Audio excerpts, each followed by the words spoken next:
Salut à tous, ici Playmaker, aujourd'hui on se retrouve pour la review de l'épisode 11 de Dynamite Battle. Cette review risque d'être un peu court, mais j'ai envie d'y consacrer une vidéo juste pour elle, car on va parler de notre nouveau personnage, qui est Rashad. Le plot de l'épisode en soi est très simple. Rashad s'entraîne à faire des lancers de précision dans la salle de maintenance, pendant que Belle essaie de s'y infiltrer pour améliorer Belial. Cependant, elle va se faire démasquer et va réaliser que la toupie de Rashad est en fait une brave Valkyrie de couleur rouge. La question est, pourquoi et comment ça se fait qu'il est aussi une Valkyrie? La réponse nous est donnée par Valt en fait. Rashad aime beaucoup Valkyrie car elle est forte et veut devenir fort comme Valkyrie avec Valkyrie. Et il est là le problème.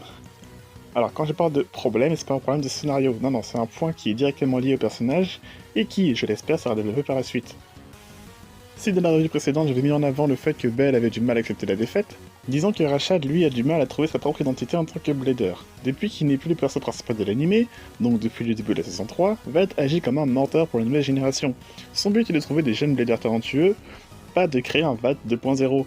Et c'est ce qu'il essaie de dire à Rashad, c'est que certes Valkyrie est forte, mais surtout que Valkyrie est une toupie unique au monde. Il est très facile de supposer que Valt incite Rashad à trouver son propre style, plutôt que de bêtement copier Valt juste parce qu'il est fort.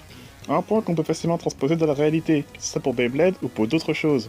On peut s'inspirer de quelqu'un qui a plus d'expérience que nous pour apprendre les bases d'un domaine. Je veux dire, avoir un modèle, c'est à peu près normal pour tout le monde, mais copier ce modèle ne vous fera pas progresser. En copiant bêtement, vous n'allez pas comprendre le savoir-faire et le fonctionnement de ce que vous apprenez.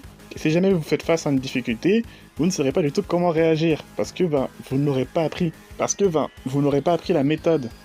Exemple pour que vous puissiez comprendre. Imaginez que vous cherchez à vous renseigner pour un combo de toupie pour gagner la Battle League de cette année.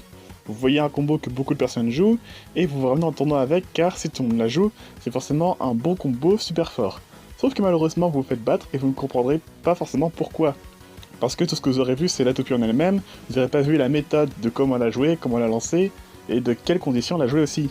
C'est pour ça d'ailleurs que je conseille souvent les gens à réaliser leur propre combo, plutôt que de copier ceux des autres. Surtout si ce que vous copiez ne correspond pas à votre style de jeu, ça va coincer. Je me suis un peu éloigné du sujet, mais vous avez compris, Rashad a trouvé son propre identité. Il va la trouver, c'est sûr, hein, mais à savoir dans quelles conditions. Je vois deux possibilités. 1. Il va combattre avec sa vraie Valkyrie, puis perdre et va se rendre compte que Valkyrie ne lui correspond pas du tout, et se créer sa propre toupie DB. Soit 2. Même scénario, mais en perdant, il ne va pas comprendre pourquoi il a perdu, être frustré et avoir un sentiment d'incompréhension et de haine envers Valt, et par extension Belle, car il n'aura pas réussi à devenir plus fort, même avec Valkyrie. Je pars loin, mais hey, le champ de possibilités est très vaste. On verra bien par la suite, j'ai vraiment hâte de savoir plus sur ce personnage et voir sa dualité possible avec Belle. N'hésitez pas à me dire ce que vous pensez de Rashad en commentaire, et moi je vous dis à la prochaine pour une future vidéo. Tchuss!